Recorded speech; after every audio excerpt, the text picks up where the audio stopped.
Taifu by asking my wife for a paternity test. This didn't happen today, but a few weeks ago. My wife of 4 years gave birth to our first child last year. Both my wife and I are blue-eyed and light-skinned. Our baby has a darker skin tone. Over the past 6 months, his eyes turned a very dark brown. I had my doubts. My friends and family had questions. I read too many horror stories online. I asked my wife half-jokingly one day if she was sure the kiddo was mine. She stared daggers at me and said, "Of course he is." I let it go for a while, but I still had a nagging doubt. So right after Thanksgiving, I told her I wanted a paternity test to put my doubts to rest. She agreed. A few weeks ago, I came home to an empty house. Wife and son gone. On the bed, she left the paternity results and a petition for divorce. The kid is 100% mine. Now, I will only get to see him on weekends. And I lost the most amazing woman I have ever known. TLDR, I asked my wife for a paternity test. She decided she didn't want to be married to someone who didn't trust her. AITA, for telling my husband that he needs to give me half his company if he wants me to be a housewife. My husband and I, both 35, have been married for 6 years, and we have 2 children together and 1 on the way. He said that he wanted me to be a housewife and stop working. I was very disturbed by that, but he explained that it was better for our family and children since he can afford very good living. After a few weeks of thinking, I told him that I would agree, but only if I get 1-2 his company.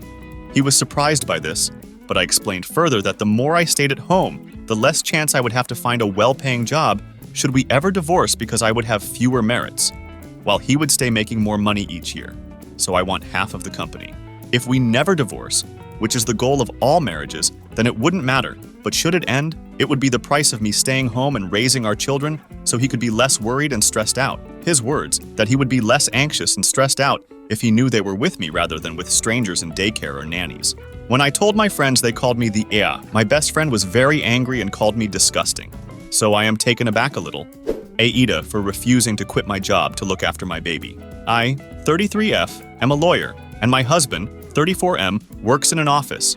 I earn the most money. So when I got pregnant, we decided that my husband would stay at home with our daughter, at least until she was a little older. It's been 2 months since I gave birth to our daughter, and I'm planning on going back to work next month. My husband told me last week that it would be better if I quit my job and took care of the baby, so he could provide for us.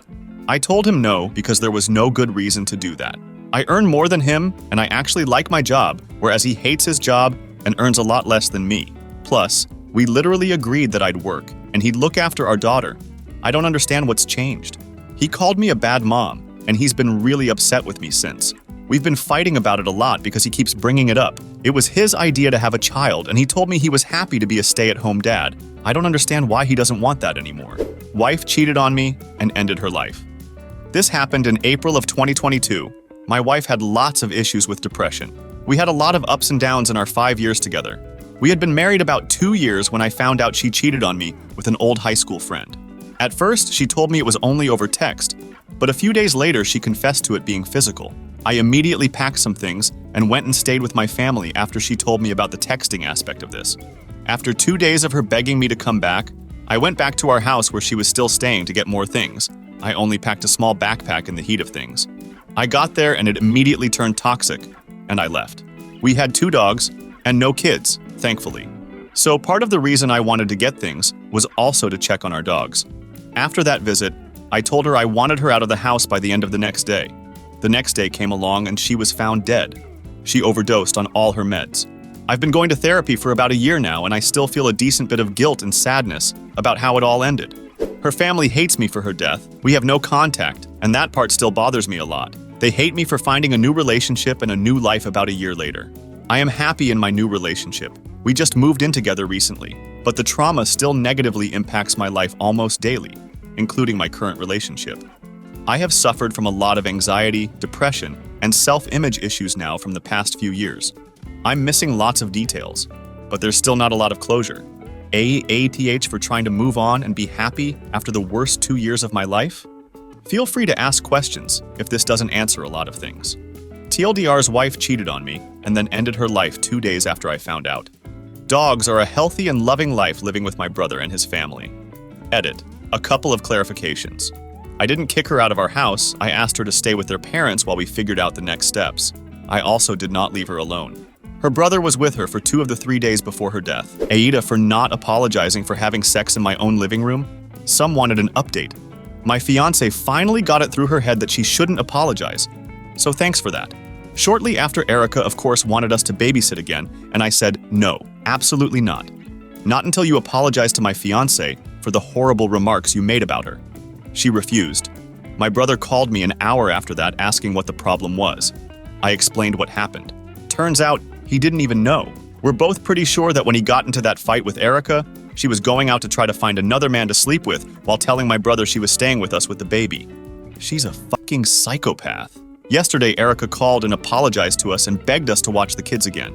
I said I'd think about it, but until then we need our keys back, which we've gotten. The original post starts here. I'm 28 and my fiance is 26 and are writing this together. Obviously, we are engaged, but we have lived together in my house for about 2 years now, longer than we've been engaged. I have a brother who is 27, Ryan, and Ryan has a fiance, girlfriend, mother of his kids, Erica.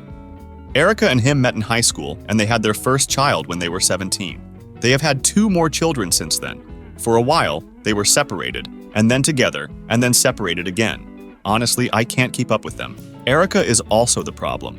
I know I sound biased because Ryan is my brother, but everyone in the family agrees. She's not a likable woman, she's argumentative, rude, and entitled. She constantly starts arguments with Ryan or her own children on holidays and seems to think that she deserves everything Ryan has ever done or accomplished because they have 3 kids. Erica also took an especially rude attitude towards my fiance for whatever reason. My fiance wants me to emphasize here, Erica is a fucking bitch if you haven't gotten that. Her words, not mine. Well, with that being said, my fiance and I often babysit Ryan and Erica's kids. On weekends or at night when they work, or just whenever they need to, honestly. Erica is cordial enough to my fiance when she's asking for babysitting, but other than that they don't talk, and I think they both prefer it that way. My fiance wants me to note here that it's not just us who have an issue with Erica, it's my sister and her own brother as well. So last week, my fiance and I went out to our favorite restaurant after work, had some drinks at a nearby bar, and went home at around 11:30. We were both a little drunk in our own home with a locked door and decided that the bedroom was just too far of a walk, and we started to undress on the couch. 5 minutes later, my fiance is in a much more exposed state than I am, and she's on my lap. Suddenly, we hear keys at the front door. Like scorned teenagers, we jump up and my fiance sprints around the corner to the hallway, leaving her clothes everywhere on the floor. Luckily, I still had my jeans on, so when Erica came in with her 11-month-old, I was just desperately trying to hide a raging B* near, but not too exposed. I can hear my fiance around the corner half laughing, half sobbing of embarrassment, and I'm just looking at Erica like, "Since when the fuck do you let yourself into my house?" Erica looks at me, looks at the clothes on the floor, looks around for my fiance, and then just walks out and slams the door shut. After that, we got a slew of angry text messages. Erica told us that we were indecent people, with no class or integrity, that my fiance should respect herself more by not being so open about her sex life, and that she would not be returning to our house with her children, as it's obviously not a safe place. I asked Erica how she even got a key to our house and what she was doing coming in unannounced in the first place, and her answer was that she took the key from Ryan. They were fighting, and she needed my fiance to watch the baby while she figured everything out. She said that we would never watch her kids again. Obviously, while my fiance was pissed at basically being called a whore, she's very hurt that Erica claims she will keep the kids from her. My fiance loves the kids a lot, and she really likes having them. When I saw how upset this made her, even though I think it was empty threats, I texted my brother. The texts I received from Ryan seem like they were written by Erica, but honestly, I can't be sure. It seems they both are now holding a grudge on what wouldn't be an issue if Erica would just stop being entitled. Ryan said that if we apologize to Erica for what happened, then likely she will forgive us. My fiance was ready to swallow her pride and just apologize, but I refused. I don't think we did anything wrong. So my question is, AITA? Or more accurately, are my fiance and I TA?